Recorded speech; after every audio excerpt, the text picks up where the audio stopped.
Então você achava que o Canadá era a terra da liberdade, né? O lugar onde você pode escapar para o meio da natureza, construir a cabana dos seus sonhos, viver de energia solar e água da chuva, finalmente, mandar a sociedade enfiar as contas de luz onde o sol não bate. Pois bem, pense de novo.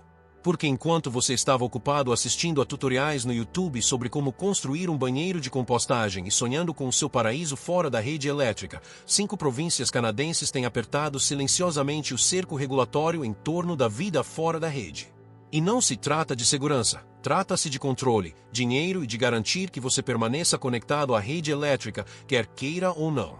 Antes de analisarmos quais províncias estão tornando a vida um inferno para os colonos que amam a liberdade, faça-me um favor, clique no botão gostei como se estivesse protestando contra mais uma alteração ridícula no Código de Construção e inscreva-se para não perder o próximo vídeo, onde exporemos mais abusos de poder do governo disfarçados de segurança pública. Vamos lá! Essas 5 províncias estão na vanguarda da luta contra a vida fora da rede elétrica, e suas táticas variam do flagrantemente ilegal ao sufocante processo burocrático. 1. Ontário, onde os códigos de segurança se tornaram uma arma contra a independência. Ontário, a província que nos deu os preços absurdos de imóveis em Toronto, regulamentações intermináveis e um governo tão apaixonado por papelada que até as árvores entram com pedidos de restrição.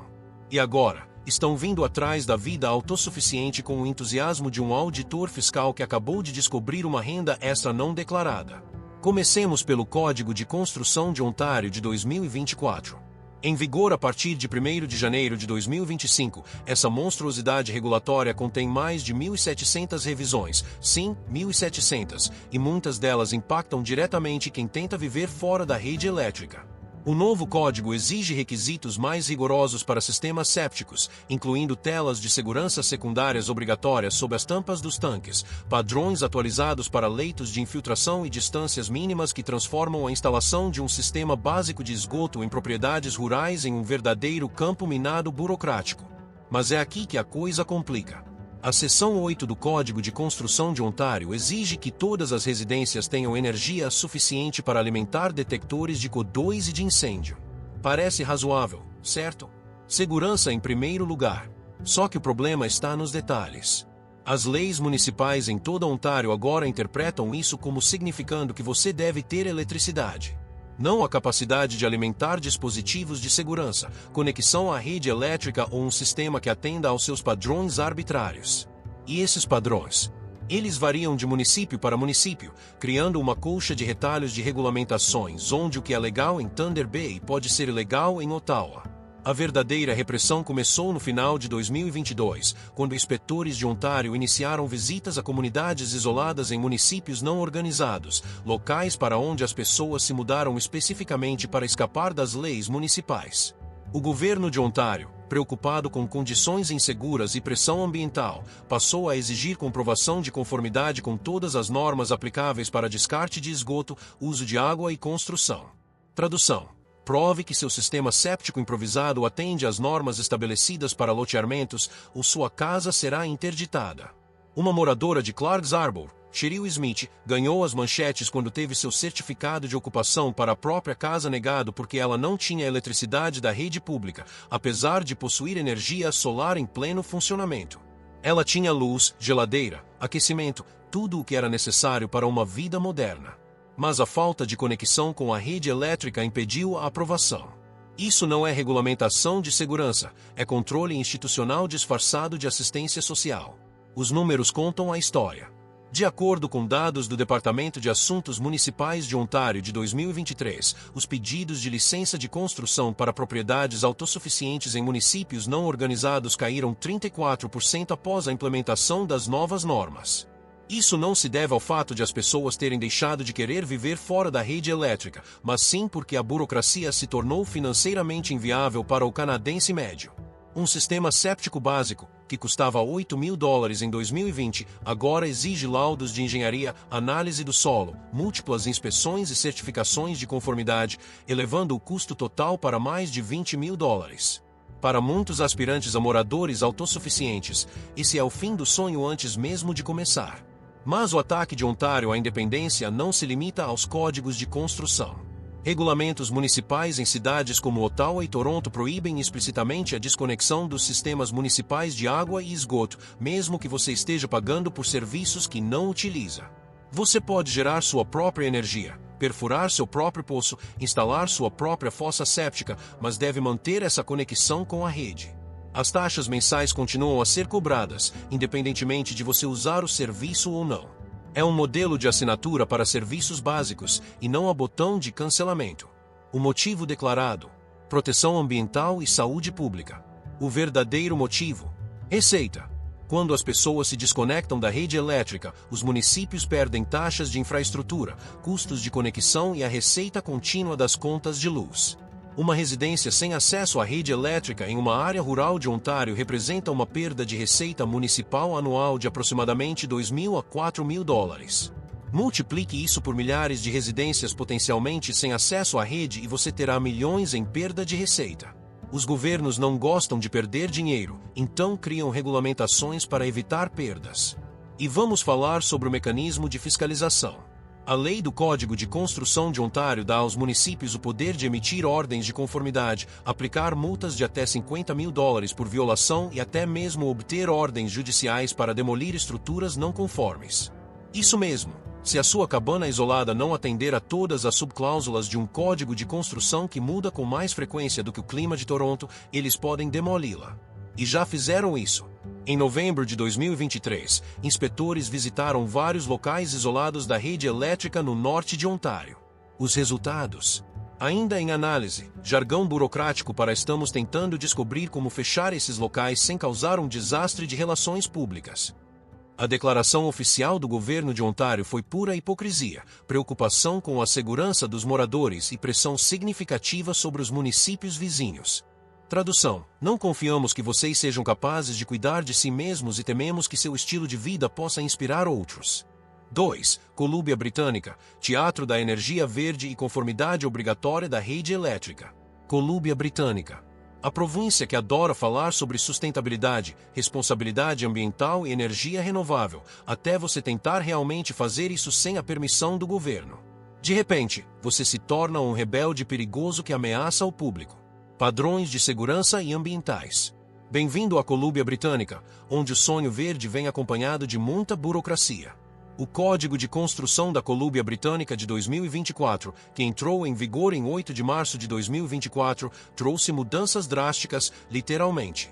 Requisitos obrigatórios de reforço sísmico, padrões para moradias adaptáveis, o mais importante para quem vive fora da rede elétrica, o Código de Etapas de Carbono Zero. A partir de 10 de março de 2025, todas as novas construções na Colúmbia Britânica deverão estar em conformidade com o nível 1 do Código de Etapas de Carbono Zero, que inclui sistemas obrigatórios de monitoramento e relatórios de emissões de gases de efeito estufa. Vamos analisar o que isso significa para a vida fora da rede elétrica. O Código de Etapas de Carbono Zero parece progressista, certo? Reduzir emissões, salvar o planeta, todo aquele ambientalismo reconfortante que a Colúmbia Britânica tanto aprecia. Mas aqui está o porém. A conformidade exige modelagem energética pré-construção realizada por consultores de energia certificados, verificação durante a construção e relatório final antes da emissão do alvará de ocupação. Para uma cabana típica fora da rede elétrica, isso adiciona de $3.000 a $7.000 em taxas obrigatórias e custos de consultoria antes mesmo de começar a construção. Mas a situação melhora, ou piora, dependendo se você é o governo ou um camponês tentando construir uma casa. A seção 9.23.13 do Código de Construção da Colúmbia Britânica de 2024 introduz novos requisitos de contraventamento para cargas laterais, calculados especificamente para os valores de risco sísmico da província. Parece técnico? E é. E esse é o objetivo. Esses requisitos, na prática, obrigam a participação de um engenheiro profissional em estruturas que antes podiam ser construídas pelo próprio dono. Quer construir uma cabana simples de 37 metros quadrados? Você precisará de projetos de engenharia assinados, cálculos estruturais e supervisão profissional. Custo: mais $5.000 a $15.000, no mínimo. Os municípios da Colúmbia Britânica têm usado as leis de zoneamento como arma para restringir o desenvolvimento fora da rede elétrica. Muitos distritos regionais agora exigem conexão aos serviços municipais onde disponíveis, e a definição de disponível continua se expandindo. Se houver linhas de energia elétrica a menos de 300 metros do limite da sua propriedade. Conexão obrigatória. Se houver serviço de água municipal em qualquer lugar do seu distrito, você pode ser obrigado a se conectar, mesmo que isso signifique instalar tubulações por 3 quilômetros às suas custas. O Distrito Regional de Comox Valley, por exemplo, agora aplica a etapa 3 do Código de Etapas de Energia da Colômbia Britânica para todas as casas recém-construídas, exigindo modelagem energética prévia à licença, verificação durante a construção e confirmação final por consultores de energia certificados.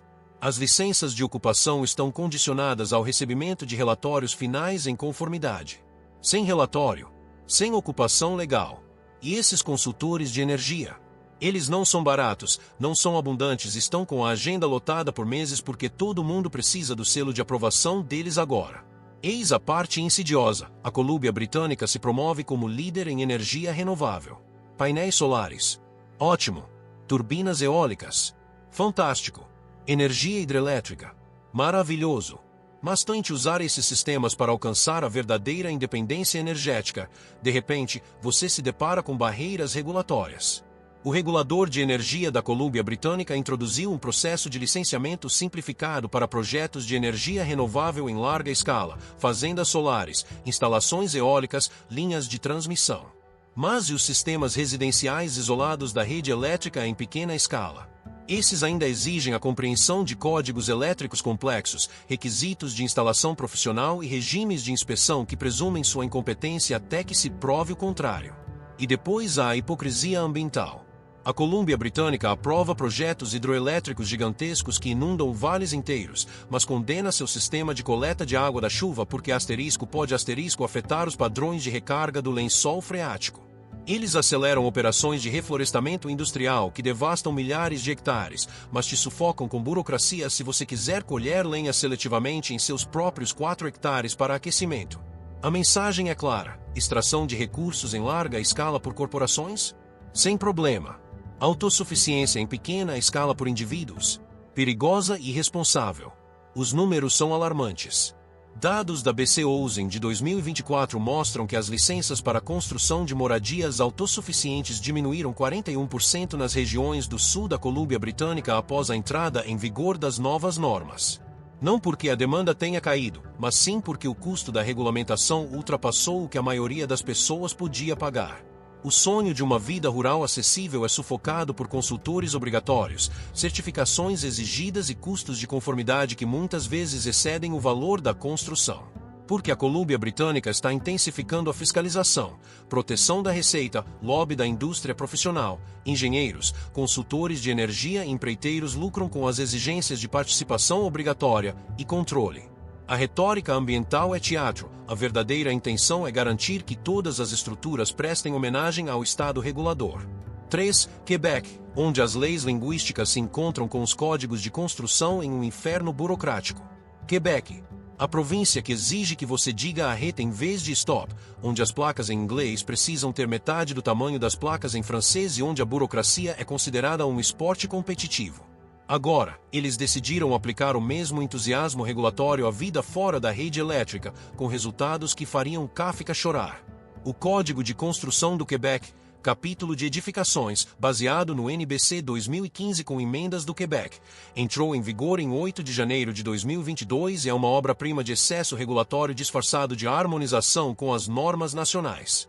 O detalhe mais surpreendente: o Quebec aplica esses códigos por meio da Régie do Bâtiment do Quebec, RBQ, um órgão provincial com poderes que deixariam outros órgãos reguladores provinciais com inveja. Eis o que torna Quebec especial: tudo exige um empreiteiro licenciado. Quer fazer sua própria instalação elétrica fora da rede? Ilegal. Quer instalar seu próprio sistema séptico? Ilegal. Quer construir sua própria cabana usando as normas para autoconstrução existentes em outras províncias? Boa sorte! Os requisitos de licenciamento de Quebec praticamente proíbem os autoconstrutores de quase tudo. Obras de grande porte. É obrigatório contratar empreiteiros licenciados pela RBQ, e esses empreiteiros devem seguir o Código de Construção à risca, sem exceções. O RBQ pode recusar licenças, suspender operações e aplicar multas que fazem as penalidades de Ontário parecerem multas de estacionamento. A seção 61.1 da Lei de Construção permite que o RBQ recuse licenças a qualquer pessoa que não tenha pago as taxas ao Conselho, um cenário kafkiano em que você não consegue permissão para trabalhar porque não pagou as taxas por um trabalho que ainda não foi autorizado a fazer. Lógica circular em sua forma mais pura. Mas a verdadeira genialidade do sistema de Quebec reside na sua estrutura de custos. Como tudo exige profissionais licenciados, uma instalação básica autossuficiente que custaria $30.000 em Alberta custará entre $60.000 e $80.000 em Quebec, o dobro do preço para o mesmo resultado, com a diferença sendo desde o cumprimento de normas regulamentares e taxas de licenciamento até a participação profissional obrigatória.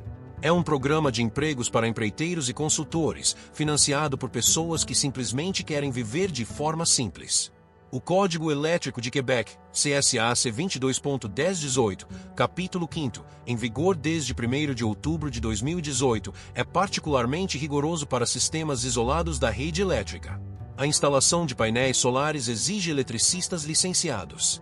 Sistemas de baterias requerem projetos de engenharia. Sistemas de inversores exigem inspeções. Cada componente do seu sistema de energia renovável exige instalação, projeto e supervisão profissional. Energia solar faça você mesmo. Nem pensar em Quebec. A província que alega apoiar a energia renovável tornou sua implementação proibitivamente cara para indivíduos. E aqui está a complicação linguística. Toda a documentação técnica, todos os formulários de conformidade e todas as interações com o RBQ devem ser feitas em francês. O inglês é tolerado para indivíduos abrangidos por exceções à Carta da Língua Francesa, uma categoria deliberadamente vaga que mantém os quebequenses anglófonos em um limbo regulatório. Imagine tentar navegar pelos códigos de construção, normas elétricas e regulamentos de fossas sépticas quando metade dos recursos está em francês técnico e os serviços de tradução adicionam mais uma camada de custo e atraso.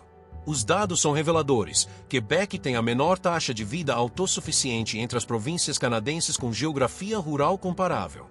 Não é porque os quebequenses não queiram independência, é porque a estrutura regulatória torna isso economicamente inviável para qualquer pessoa, exceto os ricos. De acordo com as estatísticas da RBQ de 2023, as licenças de construção para moradias autossuficientes representam menos de 0,3% do total de construções residenciais na zona rural de Quebec.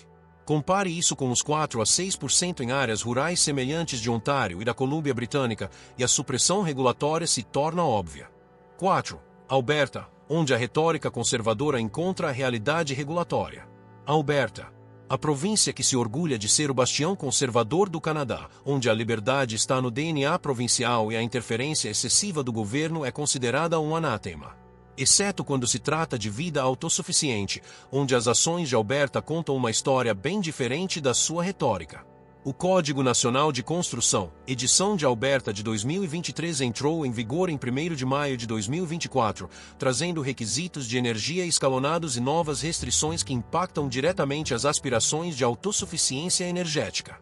Mas é aqui que Alberta se torna interessante, embora tenha adotado os padrões de energia de nível 1 em toda a província, o nível mínimo. O governo simultaneamente proibiu os municípios de exigirem níveis mais altos. Parece pró-liberdade, certo? Até você perceber o que isso realmente significa. O Regulamento Maio de 2024 de Alberta, seção 3, proíbe explicitamente que municípios credenciados imponham quaisquer requisitos de energia superiores ao nível 1. Isso cria um teto regulatório. Você não pode ser obrigado a atender a padrões mais elevados. Mas o outro lado da moeda é igualmente importante. Você ainda é obrigado a atender ao nível 1, que inclui métricas específicas de desempenho energético, inspeções obrigatórias e verificação de conformidade. Para residências autossuficientes, isso significa que você deve comprovar que seus sistemas de energia renovável atendem aos padrões provinciais, com documentação profissional e supervisão de engenharia. A liberdade da qual Alberta se vangloria é a liberdade para construtoras construírem a baixo custo, não a liberdade para indivíduos construírem de forma independente. Mas a verdadeira repressão está nas leis municipais, onde os municípios de Alberta têm usado a criatividade para restringir o desenvolvimento fora da rede elétrica sem o proibir explicitamente. Muitos condados rurais de Alberta agora exigem conexão às redes de serviços públicos disponíveis como condição para a emissão de alvarás de ocupação. A definição de disponível é deliberadamente vaga. Se houver linhas de energia elétrica a menos de 5 km, alguns municípios consideram isso disponível e exigem a conexão, mesmo que custe $100 mil para levar as linhas até sua propriedade remota. A Lei de Governança Municipal concede aos municípios de Alberta ampla autoridade sobre o uso do solo, e eles estão a utilizando. Condados como Clearwater, Fort Myle e Lesser-Slave River adotaram regulamentos de desenvolvimento que, na prática, proíbem a habitação fora da rede elétrica, por meio de uma combinação de tamanhos mínimos de lotes, que exigem parcelas maiores do que a maioria das pessoas pode pagar, exigências de recuo, que impossibilitam a construção em parcelas menores, e mandatos de conexão a serviços públicos, que eliminam a vantagem econômica de viver fora da rede. Eis os dados que expõem a narrativa. Apesar do governo conservador de Alberta proclamar apoio aos direitos de propriedade e à liberdade individual, as licenças para a construção de moradias autossuficientes em áreas rurais de Alberta diminuíram 23% entre 2023 e 2024, segundo dados do Conselho de Códigos de Segurança. Isso não se deve ao fato de os habitantes de Alberta terem perdido repentinamente o interesse pela independência energética, mas sim porque as regulamentações municipais tornaram esse processo proibitivamente difícil. Alberta também foi pioneira em uma exigência particularmente insidiosa, o ciclo de inspeção de segurança. Quer viver fora da rede elétrica? Ótimo!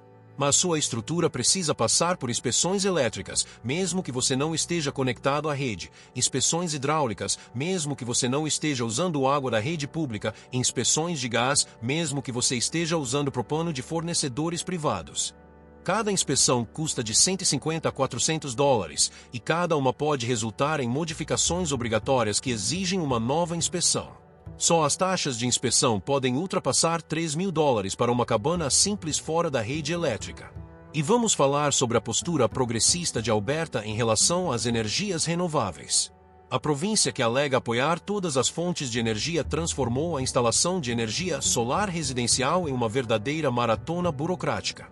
Apesar da simplificação das regulamentações para projetos comerciais de energia renovável, os sistemas residenciais ainda exigem instaladores certificados, projeto elétrico profissional e múltiplas inspeções. O Regulamento de Uso do Solo e Avaliação Visual de Energia Elétrica, AR 203/2024, introduziu avaliações de impacto agrícola obrigatórias para energia eólica e solar, mas esses requisitos visam especificamente instalações de grande porte. Pequenos sistemas residenciais isolados da rede elétrica escapam das brechas na definição, criando ambiguidade legal onde os inspetores têm ampla discricionariedade para aprovar ou negar instalações com base em interpretação subjetiva. O verdadeiro indicador está na abordagem de Alberta em relação às microcasas e moradias alternativas. Embora não as proíba explicitamente, as definições de moradia do Código de Construção de Alberta excluem, na prática, estruturas com metragem quadrada inferior a um determinado limite ou com designs não convencionais. Trailers não podem ser residências permanentes. Microcasas sobre rodas não são moradias. Iurtas, contêineres marítimos ou casas subterrâneas. Você precisará de projeto de engenharia, licenças especiais e aprovação municipal, que muitas vezes nunca chega. Porque Alberta está reprimindo essa prática. Apesar da imagem conservadora, a economia de Alberta se baseia na extração de recursos em larga escala e no desenvolvimento convencional.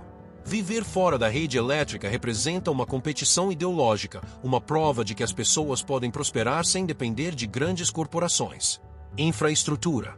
Os municípios também protegem as receitas dos serviços públicos e os lucros da indústria da construção.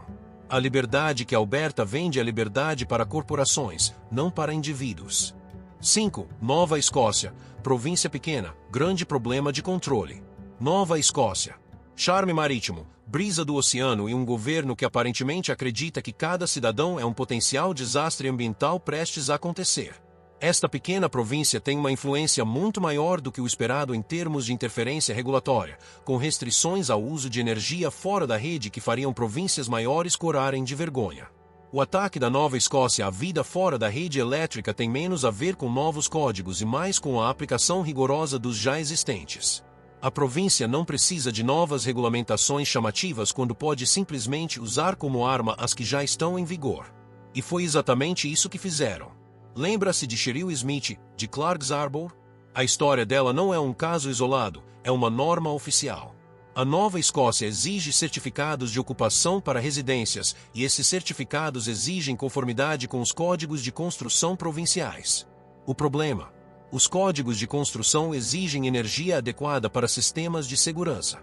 A Nova Escócia interpreta isso como exigindo conexão à rede elétrica ou sistemas solares com baterias de reserva que atendam a padrões técnicos específicos, verificados por eletricistas certificados. Sistemas solares faça você mesmo não são aceitáveis. Sistemas de baterias para o consumidor comum? Insuficientes. É necessário instalação profissional, certificação profissional e inspeções profissionais, ou você não obtém a aprovação de ocupação. A questão ambiental é particularmente relevante na Nova Escócia. A província alega que regulamentações rigorosas para sistemas isolados da rede elétrica protegem a água potável, a recarga de aquíferos e os ecossistemas costeiros. Objetivos nobres. Exceto que a fiscalização é extremamente inconsistente. Grandes operações agrícolas podem impactar os sistemas hídricos com supervisão mínima. A exploração florestal industrial pode devastar bacias hidrográficas, mas e o seu poço e sistema séptico particulares? Isso é uma emergência ambiental que exige múltiplos testes de solo, laudos de engenharia e monitoramento contínuo. Os acordos de desenvolvimento da Nova Escócia exigem aprovação municipal para qualquer estrutura que não atenda a requisitos específicos de zoneamento. Como a maioria das propriedades rurais não possui zoneamento para habitação permanente fora da rede elétrica, é necessário um acordo de desenvolvimento. Para obtê-lo, são necessárias audiências públicas, avaliações ambientais, estudos de engenharia e a aprovação dos conselhos municipais, que podem ter visões filosóficas contrárias à vida fora da rede elétrica. O processo pode levar de 12 a 18 meses e custar de $10.000 a $20.000 em honorários profissionais, antes mesmo de começar a construção. A realidade econômica é brutal. Nova Escócia tem alguns dos valores de propriedades rurais mais baixos do Canadá. Você pode comprar um terreno razoável por $30.000 a $60.000, mas os custos de conformidade regulatória muitas vezes ultrapassam $40.000 a $70.000 antes mesmo de se ter uma estrutura habitável. A conta não fecha. Seu terreno custa menos do que as licenças para usá-lo. Porque Nova Escócia está tomando medidas enérgicas, província pequena, egos inflados e uma cultura política que vê a regulamentação como prova de boa governança. Além disso, a economia de Nova Escócia precisa desesperadamente de receita tributária, e os moradores que vivem fora da rede elétrica representam atividade econômica tributável não arrecadada. Não podemos permitir isso. O padrão não se trata de segurança, mas sim de controle. Percebe o padrão? 5 províncias, 5 culturas políticas diferentes, 5 abordagens regulatórias diferentes, mas um resultado consistente: tornar a vida fora da rede elétrica financeiramente impossível ou legalmente proibida para o canadense médio. As razões declaradas são sempre as mesmas: segurança, proteção ambiental, saúde pública. As razões reais são igualmente consistentes: proteção da receita, controle regulatório e eliminação de modelos de estilo de vida concorrentes. Quando as pessoas conseguem viver fora da rede elétrica, elas provam que não precisamos de serviços governamentais para sobreviver. Isso representa uma ameaça ideológica para governos construídos sob a premissa de que os cidadãos precisam deles. Cada exigência é concebida para tornar a autossuficiência proibitivamente cara. Envolvimento profissional obrigatório. Isso significa geração de empregos para empreiteiros certificados. Requisitos de engenharia. Receita para engenheiros. Modelagem energética. Honorários para consultores. Alvarás de construção, taxas de inspeção, certificações de conformidade. Cada etapa aumenta o custo, oferecendo um benefício real mínimo em termos de segurança. Os dados comprovam. Em províncias com regulamentações mínimas, partes de Saskatchewan, Manitoba e certas regiões remotas, a vida fora da rede elétrica próspera sem os desastres apocalípticos de segurança previstos pelos órgãos reguladores. As pessoas constroem casas funcionais, gerenciam o lixo de forma responsável e vivem de forma saudável sem supervisão burocrática. O céu não cai. A sociedade não entra em colapso. Descobriu-se que os seres humanos são capazes de autogoverno. Mas é exatamente isso que assusta os governos. Se você consegue viver sem eles, pode começar a questionar por que precisa deles. E essa é uma pergunta que eles definitivamente não querem que você faça. Então, eles escrevem códigos, criam padrões, exigem certificações e tornam a independência financeira inacessível para todos, exceto os ricos. Porque se viver fora da rede elétrica é um luxo que só os ricos podem pagar, deixa de ser uma alternativa viável para as pessoas comuns. Problema resolvido, da perspectiva do governo. A repressão à vida fora da rede elétrica não visa a sua segurança. Visa mantê-lo conectado, dependente e pagando. A rede elétrica não é apenas elétrica, ela é econômica, regulatória e ideológica. E essas 5 províncias estão garantindo que você permaneça conectado, quer queira ou não. Se você ainda está aqui, é porque está genuinamente preocupado em perder a liberdade ou está evitando o trabalho de verdade. De qualquer forma, não pare agora. Clique em inscrever-se para saber mais sobre esses problemas reais do Canadá.